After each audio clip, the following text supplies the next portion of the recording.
Moving on to race number 2 then, the second on the programme then at Sha Tin is a Class 5 over the 1600 metres here, headed by Gold Velvet, drops back into Class 5 where he's won in the past, carried seat in Barrier 2. Indigenous Star, course and distance winner, 2 starts back. Friends of Nanjing, Class 5 for the first time. Mutual Joy drops in class as well. Further down to Lucky Shiny Day, who's 0 from 18, and most of his best forms been at Happy Valley. Vitreous Star, still a maiden after 8. Hood comes off. Doctor's Light, a last start course and distance winner.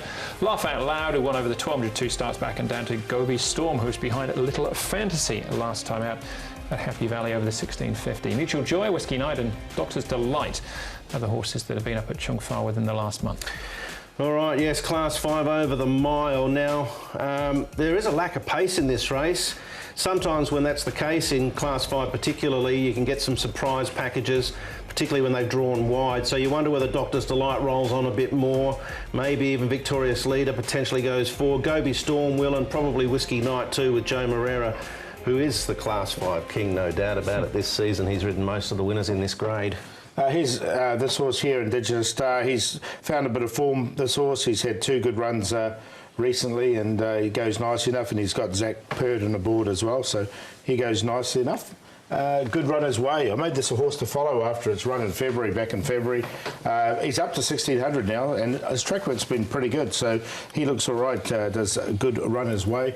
Be interesting to see how he goes now. He's down here in Class 5. And Whiskey Night, now he's back up to 1600 metres, which I think will probably suit this horse as well, and probably likely to go forward with Joe Moreira aboard. And we know, as you mentioned, Joe Moreira is pretty good at these Class 5s. All right, and he is our early favourite as well. He's the first horse we'll have a look at. I know you were poking around him, Brett, when he was on the all-weather, but yeah. It's taken him a while to come. He had to come back in trip to actually put this together.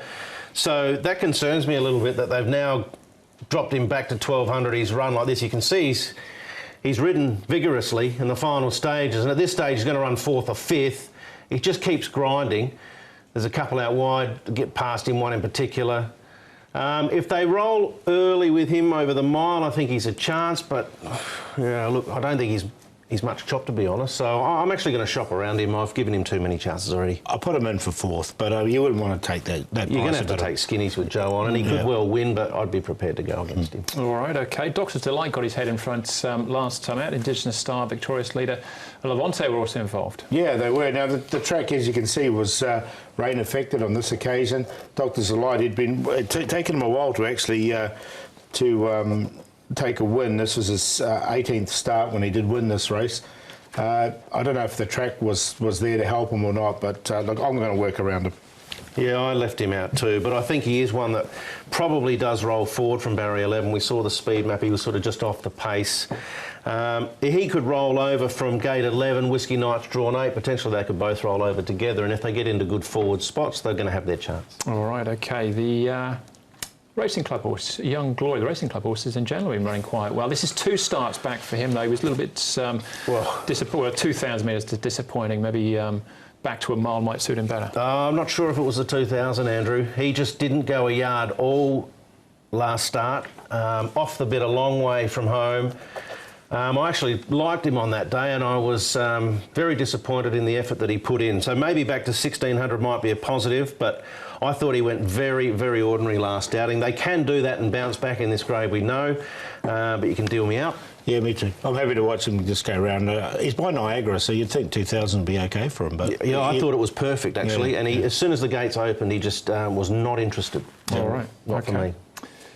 Whiskey Night's the favourite though, Paul, but you're going elsewhere. Yeah, I'm going to go with good runner's way. I did take him with his performance back in February when he was in Class 4. I thought it was a good run, made him a horse to follow, so I'll stick with him. Gold Velvet's been downgraded. His win did come in Class 5. Indigenous Stars and form and Whiskey Night we talked about. 5-1-2-6. Very similar actually for me. I've gone 5, 1, 2 and 3.